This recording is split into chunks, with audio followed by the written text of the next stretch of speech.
I love it! Chase that paper, son! Welcome to Ruby Reviews Books. Reviews from a cat who cannot read. From a cat who cannot read. Ruby Reviews Books, where Ruby, a cat who cannot read,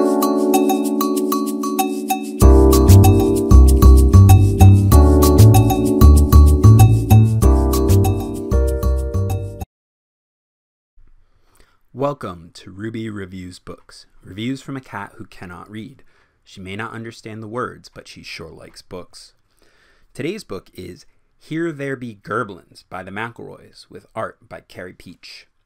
Based on the popular Let's Play podcast, The Adventure Zone, this comification of the first adventure arc is a mashup of the McElroy brand of humor and Gary Gygax's granddaddy of tabletop RPGs, Dungeons & Dragons, and it is beautifully rendered into an equally palatable visual medium.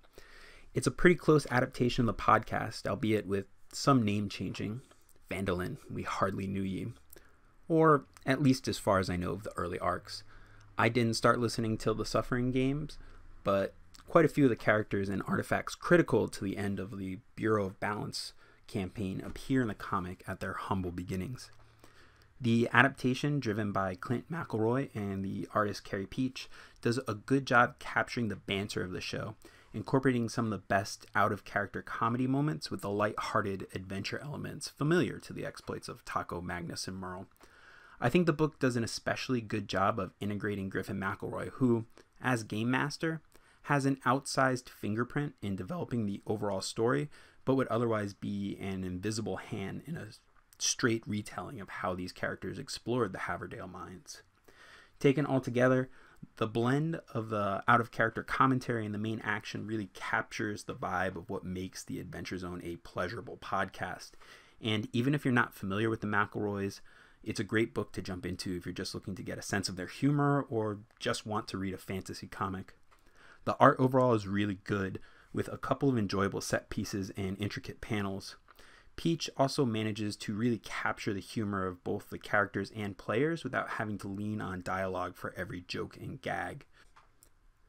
That said, I would have enjoyed some more full-page art panels, and at times I felt the sharpness of the art was lost to capture the frenetic motion of the physical gags being portrayed. There's also some humor and tropes that I missed from the podcast that probably won't translate to the page. I can't imagine they'll give Merle shit for not speaking in a character voice, for example.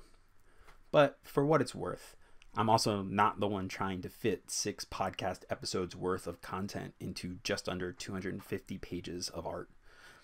In addition to the main story, the book also includes some full-page prints of fan art, which is a really cool way of incorporating the show's fans and makes them a part of the adaptation, which is especially cool because, as the McElroys often note, the popularity of the podcast is really driven by word of mouth. They don't advertise, so the fact that this became a book from a podcast really is as much a credit to the fans who got so passionately engaged with the content as much as, you know, the McElroys as players.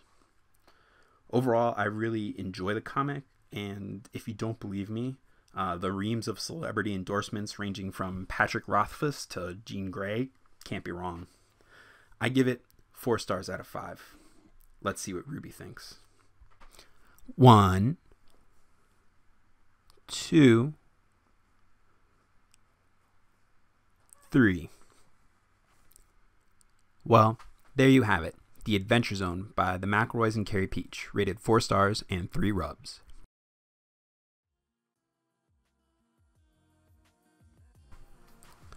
Thanks for watching, everyone. If you have any recommendations on what we should read next, please leave a comment below. I'm Taco. We're just here for Gundren. You can do whatever you want. Oh, your voice is like a song. Abraca, fuck you! No, you must believe me. This one on the right here is an imposter. I'm the real Gundren Rockseeker. How do we tell them apart? Ask me anything you want to know about dwarves. But which one's the real Gundam Rockseeker?